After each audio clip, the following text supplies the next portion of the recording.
This is the Building a Clear Authentic Brand podcast, and I'm your host, Amy Dardis. And today I am so excited to have Chuck Mobley on the show.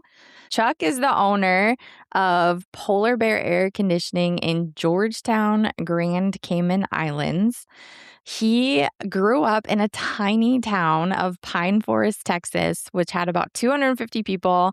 And when he was 23 years old, he moved to the Grand Cayman Islands and ended up starting his business from nothing with his wife back in 1988. And over the course of time, they have grew it into a successful business. They have almost 45 employees, and they are closing in on 4,000 five-star reviews over their divisions in their businesses. He's also the author of Leap Before You Look, But God, which just released in March of 2026. So, Chuck, thank you so much for being on the show today. Thank you, Amy, for having me. It's a pleasure. So you are from Texas, but you ended up moving to the Grand Cayman Islands. How on earth did that happen? By the grace of God, I can only say. I had never even heard of the Cayman Islands. And even after I got here, I couldn't pronounce it properly and couldn't spell it. But just by the grace of God, I was in air conditioning and still am. And things were really slow because we have a shoulder season in Texas where it's not warm enough for people to use their air conditioning and it's not cold enough to use their heating. So we call that a shoulder season. So we were very low on work. And so in my spare time, I would go to a little pallet yard where they refurbished these wooden pallets that the forklifts lift up. And I met a gentleman there and he looked a little foreign to me. I mean, this is in Southwest Texas, and he talked funny. And so I asked him, I said, Paul, where are you from? And he said, I'm from the Cayman Islands. And I kind of squinted at him like I'd never heard of it. And I said, where is that? And he explained to me that it was a little tiny dot in the middle of the Caribbean Sea. And he said, wow, he says, you're an air conditioning technician. You could get a job easily there. And that stuck in my mind. And back in the day, we didn't have, I'm aging myself now, but we didn't have the internet. And so, but you could call the area code of any place in 555-1212, and it was like dialing 411, which a lot of your listeners probably don't know about that either. But I got the name of an air conditioning company and asked if they were looking for technicians. And he says, yeah. And I sent in my resume by mail, not email. And like a month later, I got an invitation to come out and I interviewed for the job. I got the job. And in 1984, I moved to Cayman with $100 in my pocket, which is nothing here. And by the time I landed, it turned into 80 because the currency is, the Cayman dollar is actually stronger than the US dollar. So that's how I ended up. But I think really by the grace of God, I think he had it predestined and planned that I would come to the Cayman Islands, an island I had never heard of and couldn't pronounce. So did you have a Texan accent like at some point in your life? Because you don't anymore.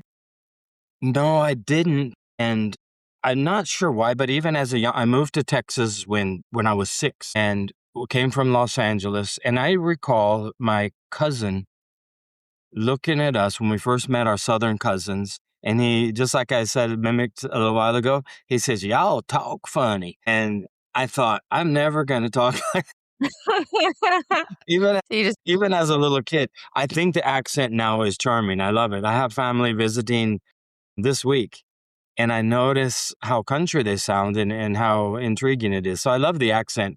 I just never took it upon. I mean, I made a conscious effort to have like a non-distinct, maybe a Midwestern accent. So, and I started mimicking people in Cayman because Caymanians talk a lot different. We have our slang. It's not really a patois like the Jamaicans, but that you can. I started mimicking them, and then I started picking up in my normal conversation words that we say. Yeah, because it grows on you over time. Mm-hmm. So how did you end up starting your own business then? Well, do you have to ask that, Amy? I do. You want a lie or you want the truth? I Never. want the truth. I Just got. tell me I the was good hired stuff. from the job that I got hired from Texas to do. Uh-huh. I was really coming here for 5 months in Okay. 1984, and now it's 2026, and it'll be in another 3 weeks. It'll be 42 years that I've been here. But Wow. the original company I signed on with to come to work in Cayman, I got fired from that job. And what happened was they had promised me a company vehicle when I came. And of course, in our conditioning company, you need a service vehicle, right? Mhm. And when I didn't have a vehicle, I needed transportation just to get to work. And so I bought a little used junky car, the cheapest thing I could find. And so when they saw I had a car, they just started asking me to use that to run service calls. And I thought it was temporary. And they would give me I think it was $25 a week to put gas in the car, which wasn't even covering my gas. And so Mhm. after a couple of years, they started getting all the technicians to use their cars. So we formed a little group and we asked the gentleman that owned the company if he would increase our allowance, or better yet, just buy some vehicles. I mean, you have a service company, so you need service vans or trucks. I had a little old broken down sports car, and we gave him 7 or 8 months to get the vehicles. And I remember it was New Year's, the week after New Year's in 1988. And we went into him and said, "Well, what did you decide? This is like 8 months." And he said, "Well, I decided just to leave things like they are. You guys will keep driving your cars. We'll give you your gas allowance." And I just spoke up and I said, "Well, I can't speak for the rest of them." I said, "But my car is going to stay in the parking lot." I said, "I can't afford, to subsidize your company." And the others agreed. There were four others. And he says, "Well, I guess I don't have any technicians. You're all fired." Oh. And so it was the first time I had just gotten married 6, 7 months earlier. And I'm thinking how, I stood in front of 400 people and promised to protect you and provide for you. And all my wedding vows came crashing into my head. And now I don't even have a job. So we went to our little small apartment. We started, discussing what are we going to do? Because Amy, I never had any inclination to have my own business. I would love to say that, Mhm. from a young kid, I wanted to be this business person. I had this dream, but I really didn't. And so about 20 minutes, we're sitting there drinking coffee. We weren't enjoying. The phone rang, and it was a condominium complex. And they said, "Chuck, what's going on? This is my home phone." And I said, "What do you mean?" And they said, "Well, we called the company and they said they don't have any technicians." And I said, "Well, what's the problem?" And she says, "Well, we have two air conditioners that are out." And I looked across from me and there's four Caymanians sitting there, unemployed. Uh, I said, "Oh, well, I could take care of that." And I said, "Give me about 20 minutes." I couldn't work because I was on his work permit. I was still an expat and I needed a Mhm. permit. So I sent two of the guys out. They fixed it. And then, a couple hours later, somebody else called, and that's how our business started. Oh my gosh. I ended up buying out the partners because we were only making, I mean, we were making very little in the beginning, like $50 a week that we could pay ourselves. And because my wife was working, I could afford it. The rest of the Mhm. guys couldn't afford it. So within a year, they had all backed out, and we had bought out their shares. And then, like a year later, I found I'm sitting there. I'm the secretary, I'm the technician, I'm the designer, I'm the parts order, I'm payroll, I'm HR. So, and then from then, the company just started to grow by leaps and bounds. I think by year 10, we probably had 20 employees, and now Wow. we have 45, and our employees come from all over the world. We have like 14 different nationalities represented, so it's very fun. It's a great atmosphere to work in. But and that again, I didn't know the difference between, a fitted sheet and a spreadsheet. I knew nothing about business, but I did know how to give really good service, and it paid off, you know? And so, but I think it was a forgiving economy. And I think there again, God had a plan where his vision for me was greater than anything that I could have ever could have ever envisioned for myself. I never imagined myself on a tropical island or owning my own business or with, a beautiful island queen for a wife. It's just by the grace of God. God has been so good to me, you know?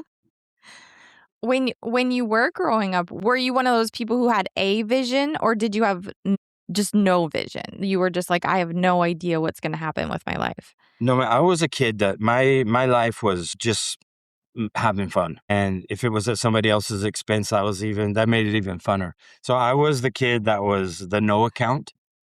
I was called no account by countless people, which just means is a Southern way of saying that boy ain't gonna amount to nothing. And my only dream was to play Major League Baseball.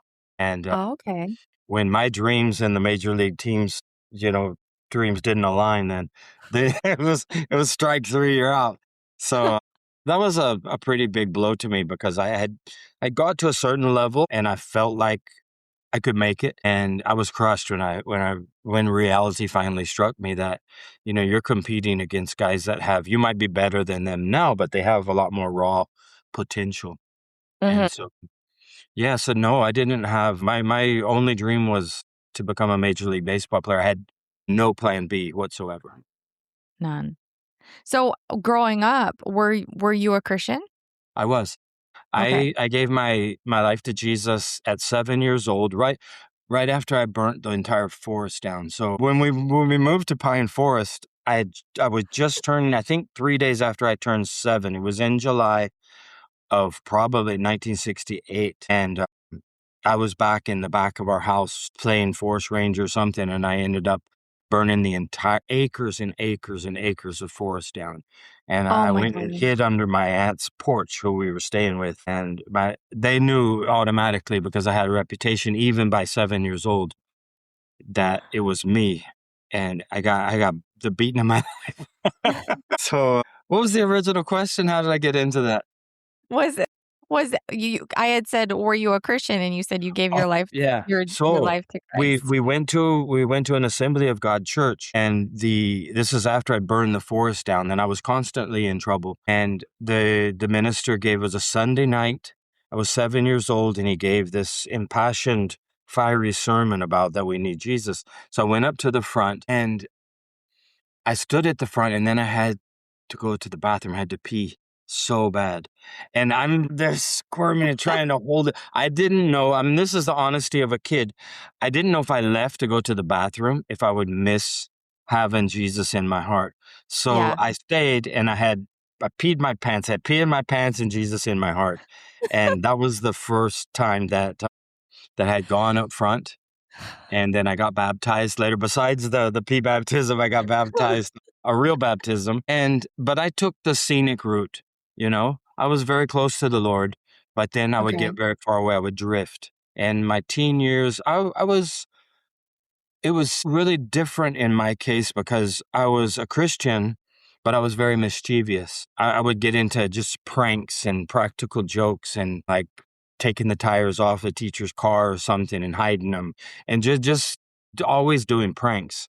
When my sister got baptized, she was kind of heavy, and from the back of the church, I yelled, "Tidal wave!" And so things like that. And when I went to the Cayman Islands, Amy, I thought, okay, that reputation, nobody knows me in Cayman. I did not know one soul. And I'm going to sow my wild oats.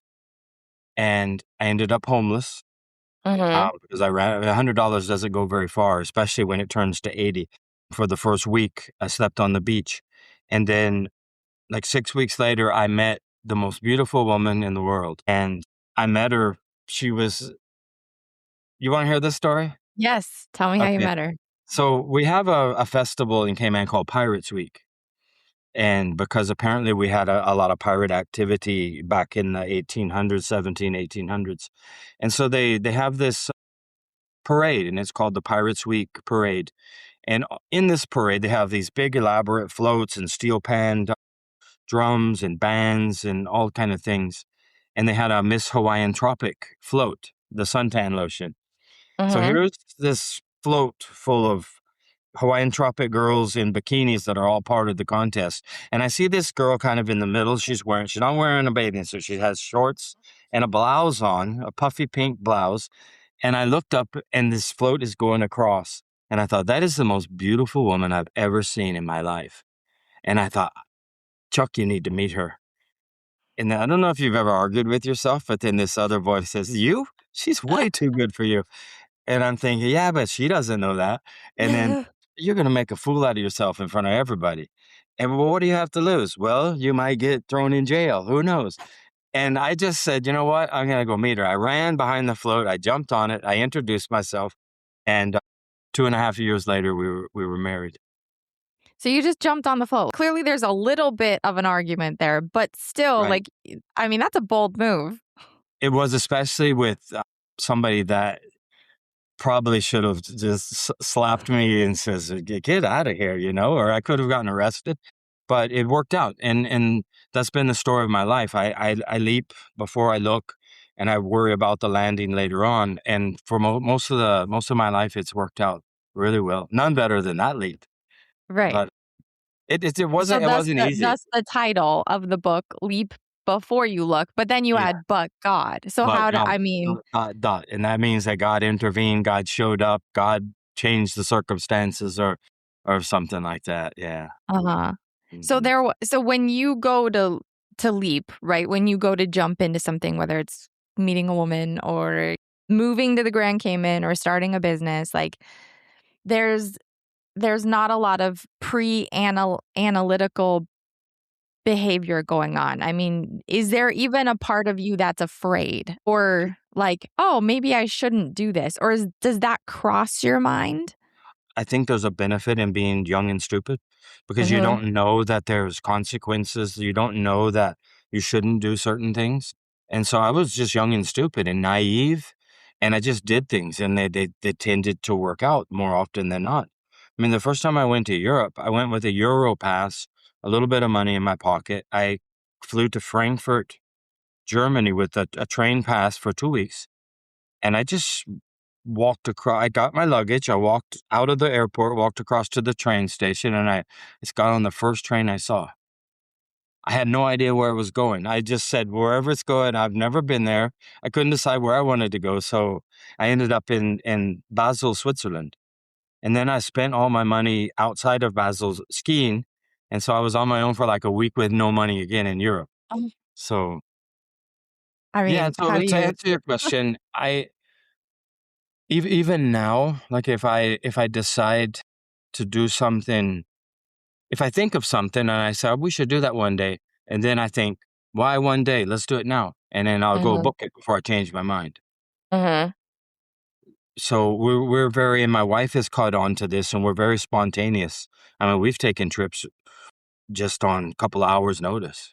Yeah, I mean, just talking ready big to trips. go. I go to Mongolia, say, hey, let's, and we go there, and then we figure it out on the way. Or sometimes we never figure it out.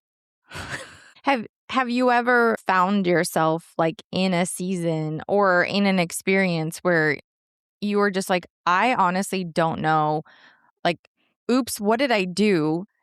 Now rock in a hard place. Yeah. How is this going to work out? Yeah, that's happened a few times. I'm also a natural show off. So I'm the I crave attention. I like people crave salt, you could never get enough. But I was the eighth of 7 children. So, and my dad was a truck driver. So my dad was gone a lot. So my mom was home, there's one lap and there's 8 children.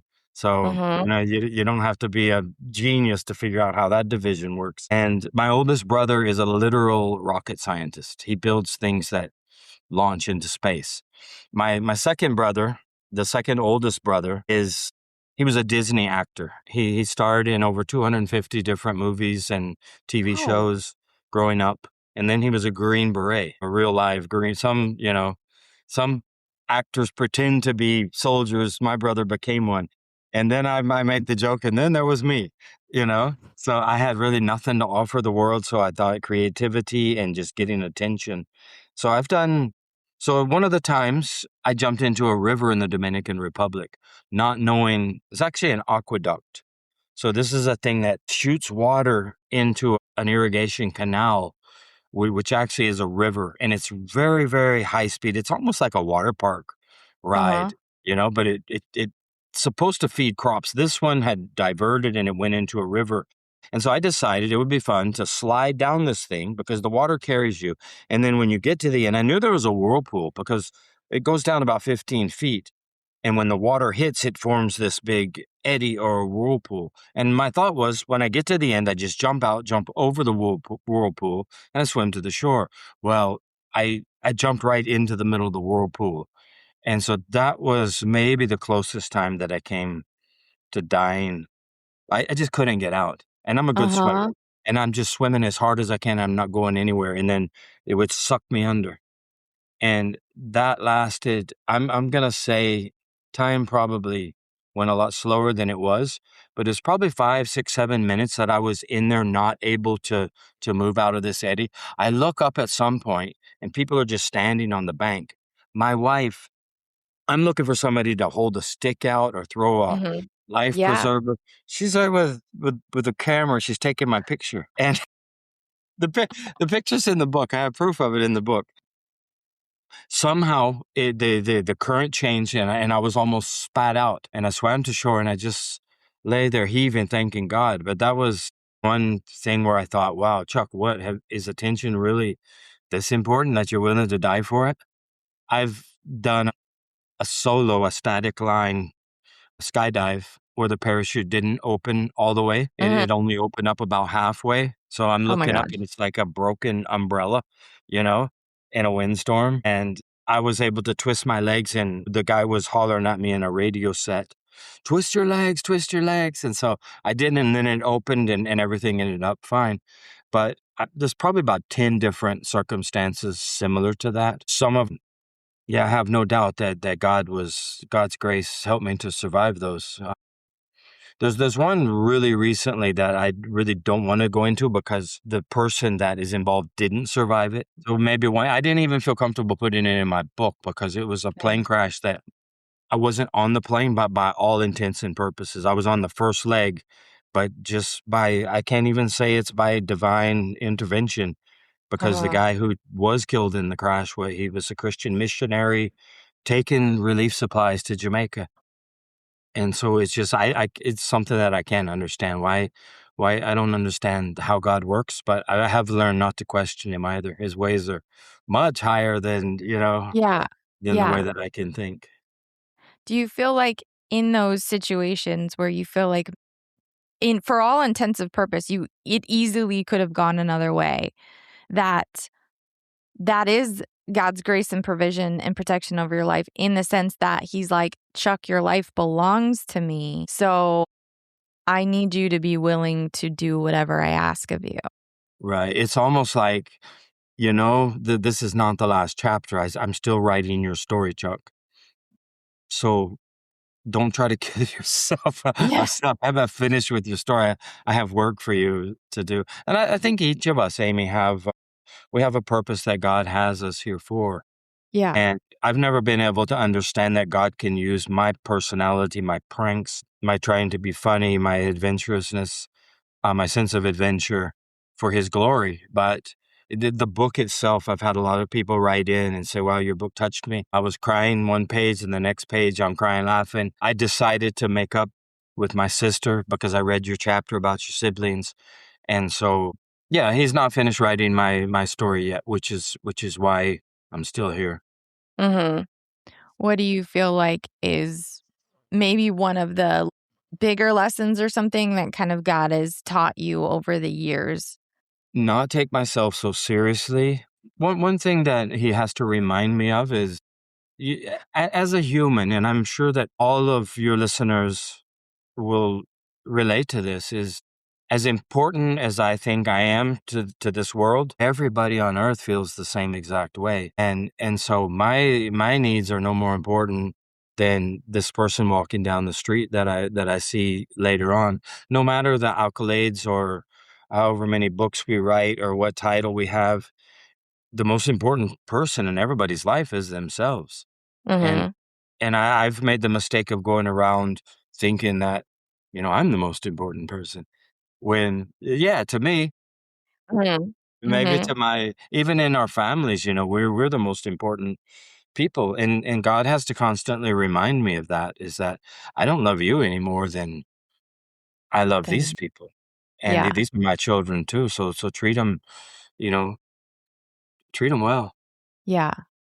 You have a bold, fearless, like, mischievous personality. Like, how did that play into how you ran your business? I think it actually helps because I Yeah. didn't take things so serious. You have a big loss a month where you lose. Okay, well, Mhm. it's an opportunity that we can, it's going to be easier to ramp back up then to get sales back up. When I would handle, sometimes kids that are creative and get in trouble.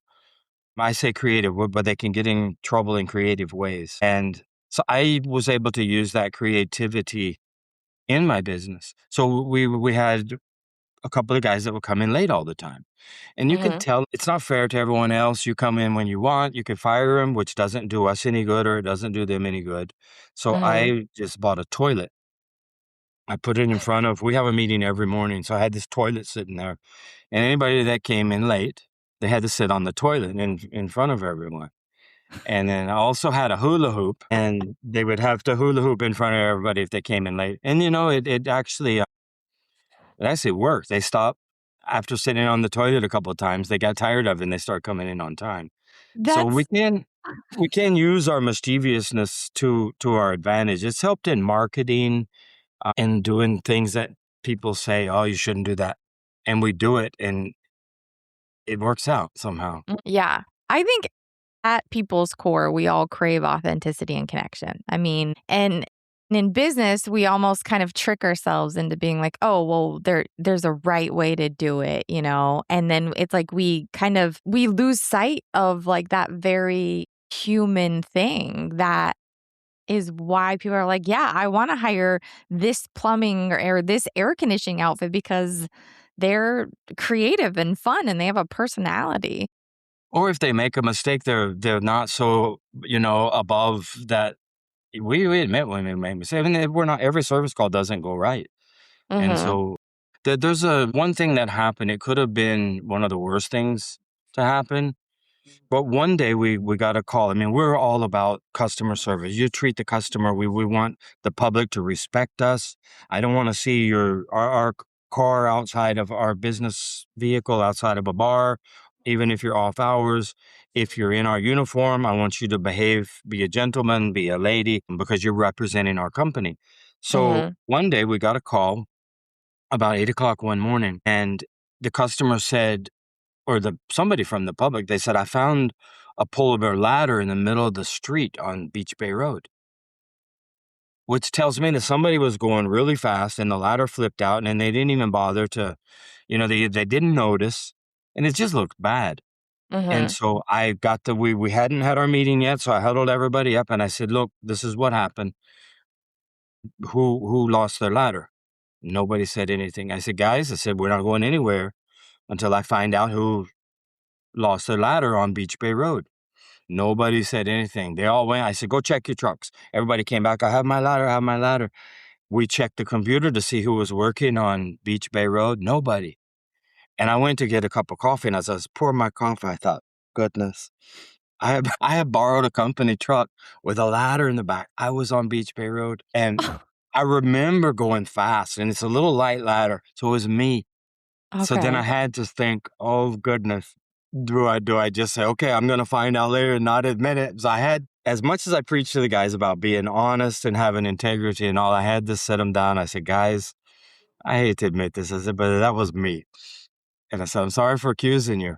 And I'm sure some of them, snickered to themselves and laughed at me later on. But it was a moment where I think our employees thought, he's willing to fess up. He could Yeah. have hidden it. And I think that's when I gained a lot more respect from from my employees than Mhm. had I covered it up and thought, "Oh, Mr. Perfect, that would never happen to me." So I learned a lot from that lesson. And first of all, not to really accuse people unless you really know what's going on. But it was me. Were you was that something where you wrestled with that a little bit? Or was it like, no, I need to fess up because I'm never going to be able to have peace if I don't? Shamelessly, I did wrestle with it. I mean, it was a couple of Okay. minutes of thinking, well, nobody has to know it was you. And then it just didn't feel right. Yeah.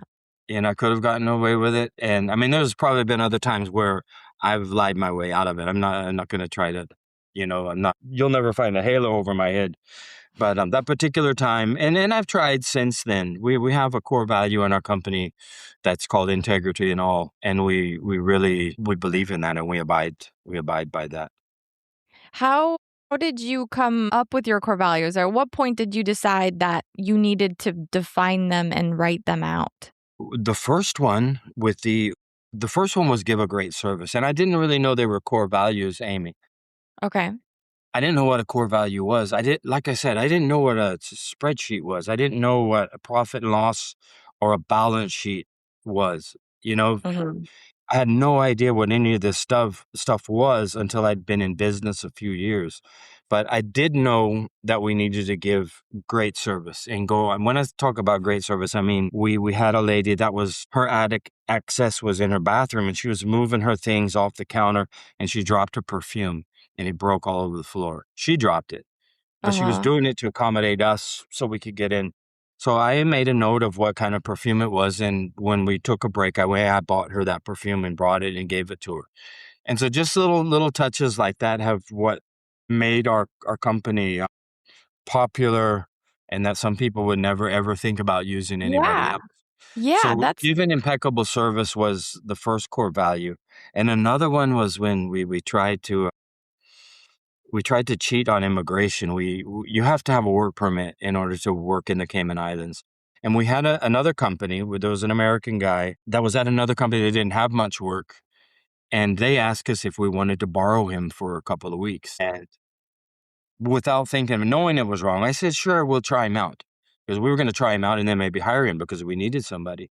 So they had no work. We had plenty of work. And after about 2 weeks, I thought, yeah, this guy's good. Let's hire him. So we're going to take out a permit for him. So the guy went and got his permit pictures. You have to get like passport pictures. He got his pictures. He filled out his thing. He brought them to me. Now he's working with us illegally. He's not supposed to be. He has a permit, but it's with a different company. He okay. brings in his paperwork with his picture to ask for permission from the government if he can work with polar bear. And his picture is in a polar bear uniform. And so we're basically telling on ourselves. So I said, Joe, I said, please, that's when it hit me that you're doing this all wrong. This is not how you run a business.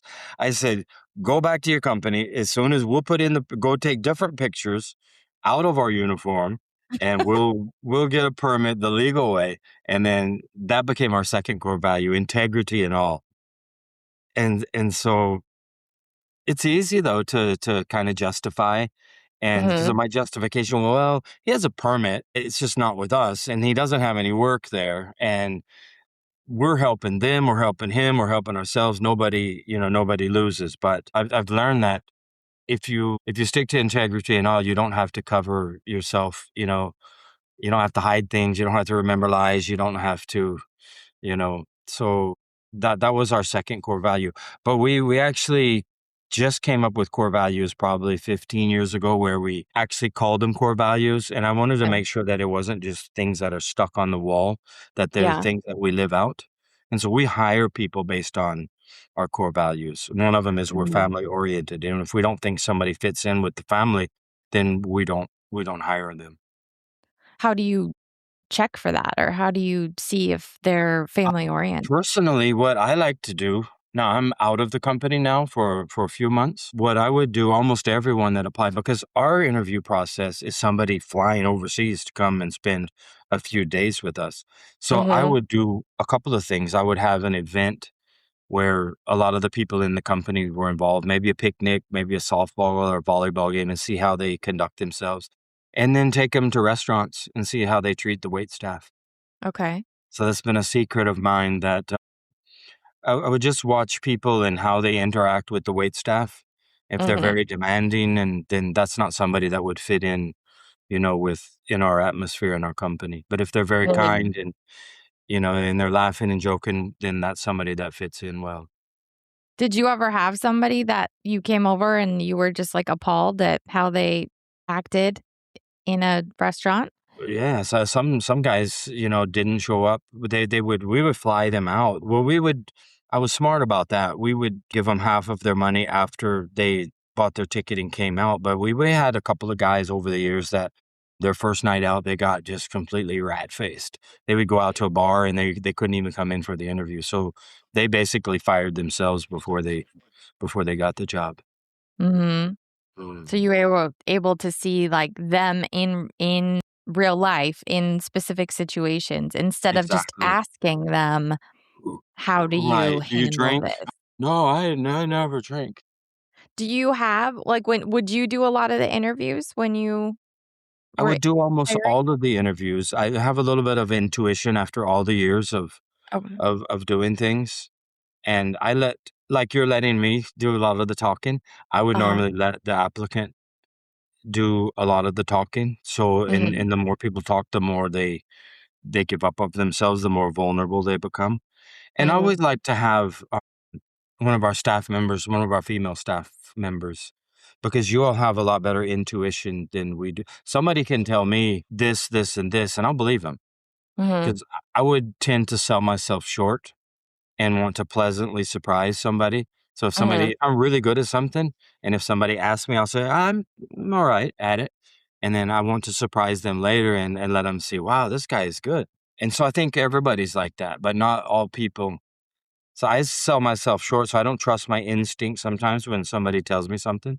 So I'll get one of the ladies, one of our lady managers as part of the interview process, and I find that you all have that sixth sense that Mhm. knows certain things, Mhm. and I think there's been a couple of ladies in the office that saved us, a lot of heartache by saying, "I don't have a good feeling about this guy," and then we Yeah. did, and then we find out something later. Yeah. So we Yeah, use kind having of a that. team approach to hire people, and there's always a lady involved in the decision-making process. What are some other kind of intuitions or things that you've just picked up on over the years when you're interviewing? Like things you look for, questions you ask? One of the things is like with a resume, when I mean, this is obvious, when you see holes in somebody's resume, or when you see 4 jobs over 20 years and they don't list any of those people as references. So I always check Mm. those references. They'll have references, but it'll be, it could be their uncle for all I know. Or their best friend. I don't know. So I make it a point to go the extra mile and I find these companies and I call them up. And that's one thing that I found is very helpful because people don't put you as a reference for a reason. Yes, it's true. Mhm. Yeah. What are you said you're really big on making sure that your core values aren't just something that are on a wall. How how have you ingrained your core values into your We have what's called Core Wednesday, which the first Wednesday of every month, we focus on a core value. So, and one like why? Well, it'll be something different. It'll usually be some kind of team building thing. So we'll do provide a great service is and Mhm. 100% satisfaction is one of our core values. One 'Kay. day we split the teams up into like 5 groups, and we gave them 15 minutes to come up with a mime or a skit without words. And so it's amazing how creative people can be. We had people sitting the customer down, polishing their shoes, shining their head, and doing their nails while one of them's changing his filter. And it's hilarious. But we do skits like that. We do all kind of team building things where we just focus on Mhm. that value. We've taken them to a restaurant where we knew the service was suspect or that they could improve the service. 'Kay. And one of the things, our prices, I mean, we hire the best people we can find, and our prices reflect that. And Mhm. so we're one of the more higher price companies in Cayman. And to justify that, we've taken them to like a normal restaurant. our technicians will sit down, we'll have a meal and have them observe the service. And then we'll take them like to the Ritz-Carlton, where by the end of the night, the waiter knows each of their first name, knows their kids and things like that. And then we'll do a little study on it and say, what was the difference? How did this make you feel? How did, it's backfired on us a couple of times because the cheaper restaurant that we took them to actually provided better service. But they noticed the But they little, noticed. yeah, they noticed the Yeah. little things that the waiters did and didn't do. And so we'll do outings like that for training and just to show them what our core values look like in action. Those are really great ideas. I mean, how did you, like, these are all just like off the cuff ideas, like not your standard, boardroom type of training. How did you come up with stuff like this? I have no idea. The same way I've figured out how to steal the organist's shoe at church. The organist every Sunday takes her shoes off to play the organ, and for years and years I would take her shoe, one shoe, and then we'd pass it around the church. And so just odd things pop into my mind. Some of them are bizarre and some of them work out. They don't always work out, but just that God blessed me with a creative mind, and I use it for the good and I use it for mischief.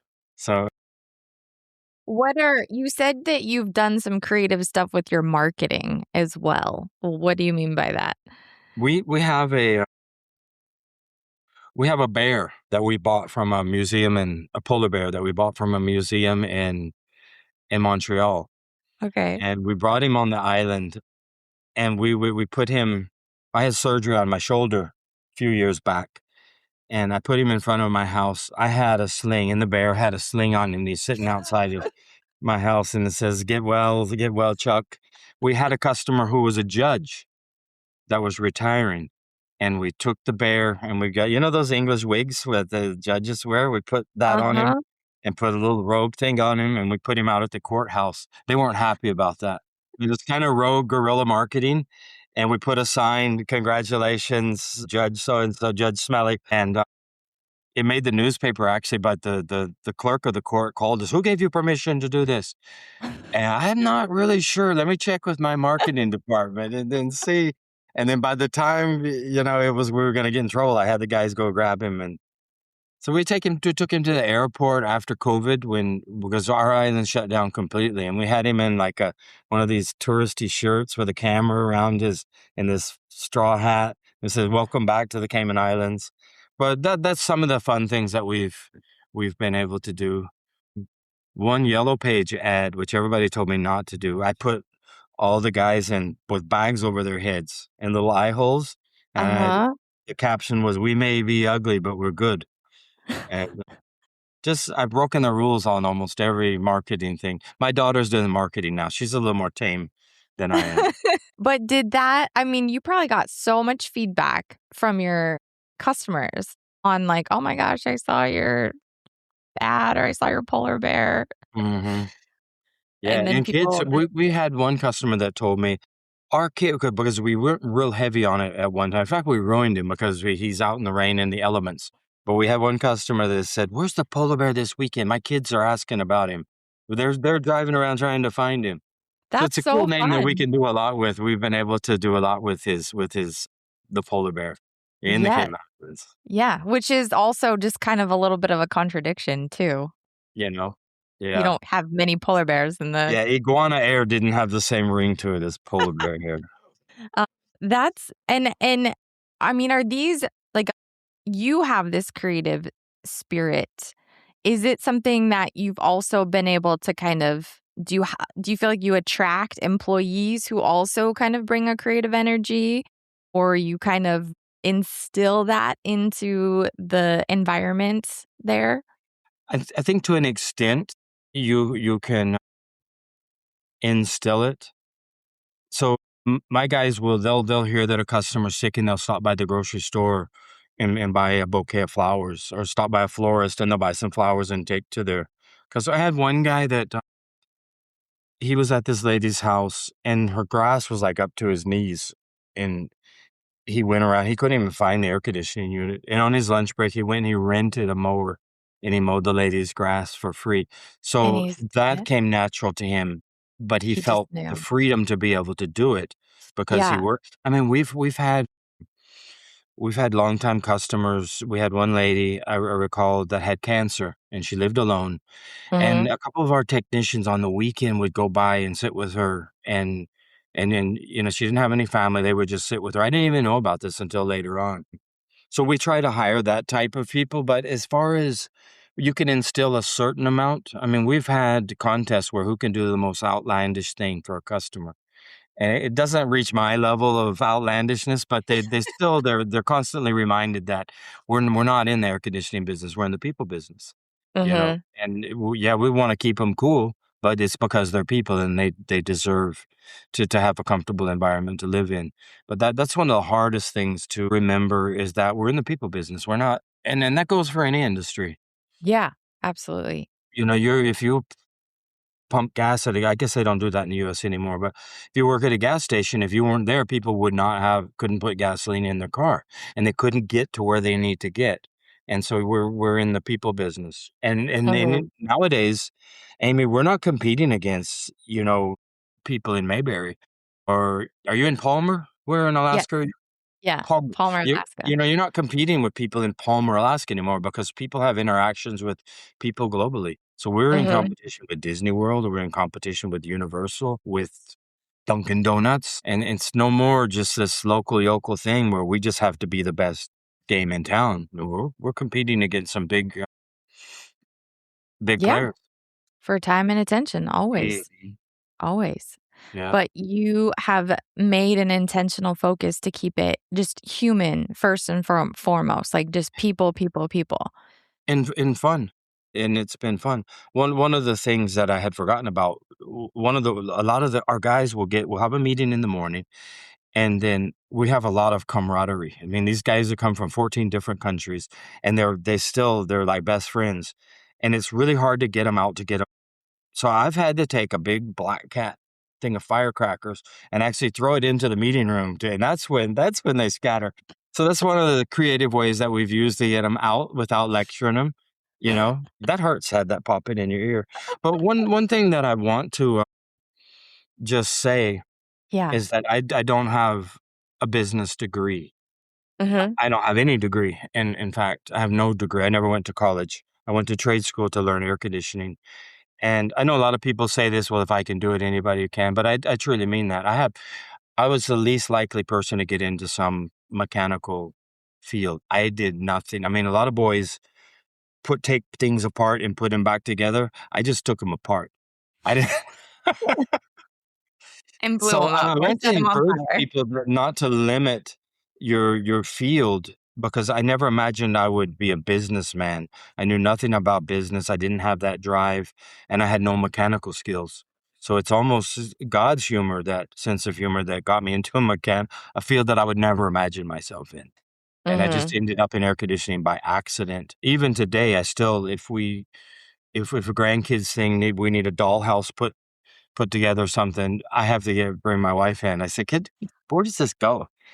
And so I want to encourage people. You're not just when you're dealt with talents and skills, you're not limited to those. God has been able to use my creativity and my sense of humor in a serious field, like a technical field, when Yeah. I never imagined that would happen. I thought you had to I be like a stand-up comic to be funny, but I do love that you said that God uses whatever we have, and oftentimes it's things that, one, we probably don't even see that we have it or value it the way that God does and that other people do, but that what he can do with it when we're willing to give it to him first is a multiplication. Yeah. So, at what point along this journey did you decide that you wanted to write this book? I think that probably from early in my life when all these things, I think I always knew I was going to write a book. I didn't know Mhm. what I was going to write it about, but I thought my life is going to be in just being mischievous in school. I had my sixth grade teacher told me I was the worst student she had ever had, and she had been teaching for like 20 something years. So I thought, well, at least I'm the best at being the worst. But and then my mother had a really interesting story. She had, I mean, it's way more interesting than my story. And she started writing a book, but she passed away before she finished it. So I thought, I'm going to write a book in honor of my mom. And then I started writing my stories down, and I thought, wow, you have a lot of stories. And then I started writing my book and putting my mom in it. And then about 3/4 of the way through, I got a little tap on my shoulder, and it was like it was the Holy Spirit saying, really? You're leaving me out of this? I mean, there was some scriptures and things in the book, and it wasn't, obviously, I mean, there wasn't anything bad in it, but I wasn't focusing on that. I was telling stories so people would look and say, wow, look at all the fun, crazy stuff this guy did. And that's when I got reminded none of this would have been possible without God. Mhm. And so it started with wanting to write a tribute for my mom, and then my stories came in, and then it became a faith book. But it's not a typical faith book. I mean, it's not, you're like, you can turn one page and you'll be laughing, and the next page you might be crying, and the next page you might learn a life lesson. It might cause you to go pick up the phone and say, hey, I guess we don't do that anymore. Send a text, I'm sorry, and say, hey sis, sorry about last weekend, or sorry about last year. So I'm hoping that there'll be there's a lot of life lessons, and I hope to be able to impart, a little bit of Yeah. wisdom in there. How did that change in focus of it becoming a faith book? How did that change the way that you wrote the book or the way that you presented the lessons?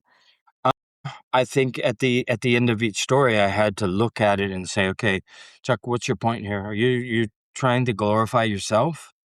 You trying to glorify your mother, or does this give God the glory? And Mhm. so in the ending part of the book, I started praying before I wrote, and to make sure that what I was writing was, was coming from the Spirit. And yeah, so it was a slow process, and I had to write a lot of chapters over. But at the end of each chapter, I wanted to make sure that there was something there that that focused on the Holy Spirit, God, or that His mark on my life. And Mhm. then it wasn't just, oh wow, this guy is crazy, you know. Yeah. And so what would you say is the overall, like, kind of themes or lessons behind the book itself with all the Well, there's stories woven there's a in? bunch of different things. One of the main things is you don't necessarily have to prepare for everything. And if you Mhm. wait until you're ready, you're gonna be waiting a long time. Yeah, because sometimes we're never ready for most things. This podcast, I could still be trying to figure out what I'm gonna say, and writing it down, but just jump on and do it. You wanna go, your dream has always been to go to Italy. Book your ticket now, and force yourself, get a non-refundable ticket, buy it now, and Mhm. then you have to go, you know? So I really don't, I mean, I think you should prepare, but I think being ready is way, way overrated. We're not ready for 99% of the things that we think we need to be ready for. You don't get ready to get fit, you just get fit. You don't get Mhm. ready to become a Christian. I often compare it to people don't become a Christian because, oh, I'm too dirty. But you don't take a shower in order to get in the bathtub. You get in the bathtub, you take a shower in the bathtub to get clean. And people, we Yeah. treat Christ like that. Oh, once I get my life together, then I'm gonna become a Christian. It doesn't work that way. I mean, it's like saying I'm gonna clean up, then I'll take a bath. So I want people to be willing to leap before you look. Sometimes, it's worked out for me. Maybe not for everything. I mean, not to the extent that I do it, but you will, if you wait until you're ready, you'll never be ready. Another Mhm. thing is to look and say, wow, this guy's done a lot of adventurous things. He's had an adventurous, fun-filled, Christ-filled life. I didn't know Christianity could be this much fun. Uh, I thought you had to be, and I struggled with that because I was a mischievous kid, and I would prank the Pope if I got the chance. And I struggled with that, thinking this is a little Christian boy, wears glasses, he reads his Bible every day, he has knee socks on, and he makes straight A's, and he always says yes, ma'am, and no, ma'am. And I've realized that God can use my adventurous spirit and my untamed part of me for his glory. Mm-hmm. And so there's things in the book where it will challenge you to go make amends. Life's too short. Don't let this little spat, interrupt great relationship with your brothers or your sisters or your mothers or your best friend that you guys. And the other thing is, a lot of my greatest successes, what I would call successes, came from misfortune. Um, Mm. being homeless on the beach, getting fired from a job. These things have led to something. So sometimes a misfortune, that breakup that everybody but you wanted to happen, might be for the better. Losing that job that, you were crushed, it might be the best thing that ever happened to you. Even a diagnosis, a health diagnosis, it doesn't, that might be the start of something big that God is going to do in our lives. And so I've learned that misfortune doesn't always, lead to something bad. Sometimes something very good. Yeah.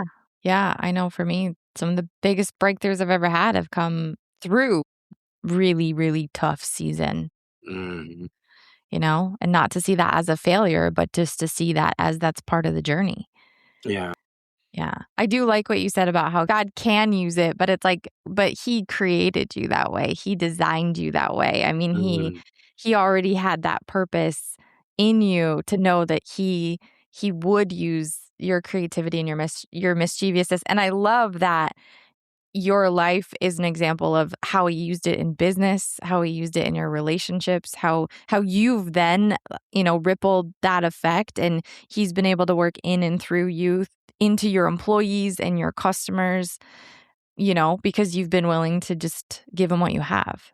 Yeah, and then especially my kids. My kids have lived through all of these things. And there's been some crazy things happen to my kids on our trips because we always do something. Always go over the limit, and something always happens.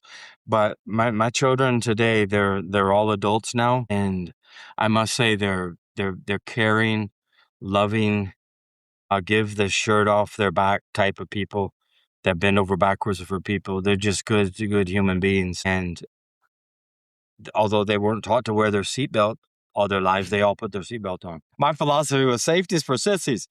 And if I call all four of them up right now and I said safety is for, they'll say sissies, but they're very safety conscious, unlike me. So yeah, so it's had a How ripple effect in everything that we touch.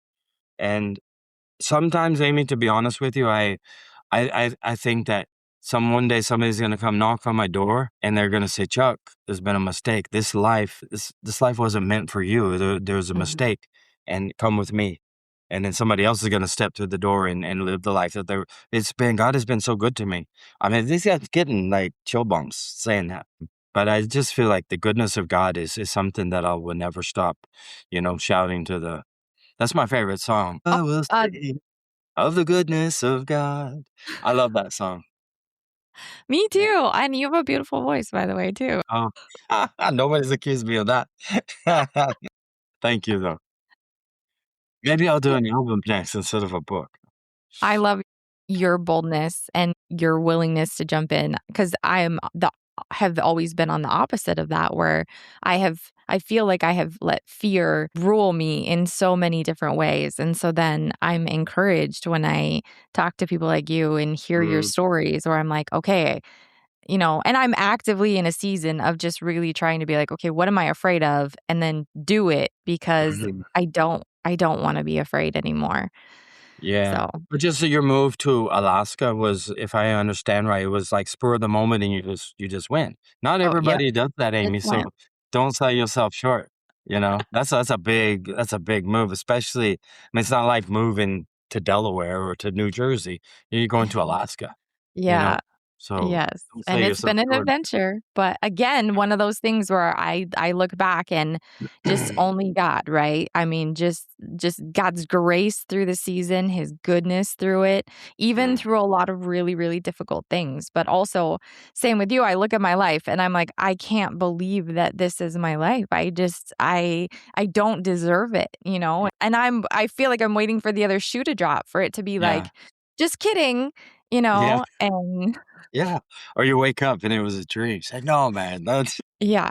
So, but I mean, and then that is just to me, like just life with God, right? This roller coaster of relying on him daily, but it's just it will blow your mind. I mean, hmm and you have a whole book about it, about all the stories and the ways that God, and I love that you were willing to be obedient to that and to write the book the way he wanted you to write it. Yeah, thank you. That's awesome. Okay. Well, Chuck, any final thoughts for the listeners? Words of wisdom. What are the words of wisdom I would have? I don't know. We can all, don't try to get, always try to be ready because we're never going to be ready. Those Mm, things that you're thinking about doing, dig up those old dreams. Everybody can, it also, I know it's cliche. I hate using cliches, but, a mile hike starts with the first step. And once you start taking some small steps, you get momentum. And then mhm, sometimes we have setbacks. I always think of when you have a setback is like if you want to, yeah, if you're in Alaska, you've probably done this in the last month. A car getting stuck or something, you don't just push the car like that. You go back and then you push into the car to get some momentum. So sometimes, life feels like, I've gone 3 steps forward and then 2 steps back. Well, yeah. sometimes those 2 steps back is the momentum that we need to push forward. So Huh. that would be my little nugget that Yeah. that I would leave listeners with right now. That's really good. I've never heard it said that way before. I like that a lot. I just thought of it, or the Holy Spirit just put it in my mind, something like that. So you can follow Chuck. He has a website, chuckmobley.com, and then his book is available on Amazon. It's also a #1 bestseller in the men's Christian living category. So it's Leap Before You Look, But God by Chuck Mobley. And I'll link that in the show notes. But Chuck, thank you so much for being here today. Thank you, Amy. I really appreciate the time. I'm new to this podcasting stuff. I don't even know that I knew what a podcast was like 2 months ago. I mean, I knew it was something that you tuned in and you listened to something you were interested in, but I certainly had never been on one. But I've been on a few now, and I'm enjoying it. I really appreciate your kindness and you allowing me to be on your show and spend time with you and your listeners. Yeah. Well, you brought so much value and insight. It was a great conversation. I thoroughly enjoyed it. All right, thank you, Amy. I appreciate it. Awesome. All right. Well, that is all for this episode, and I will see you guys next time.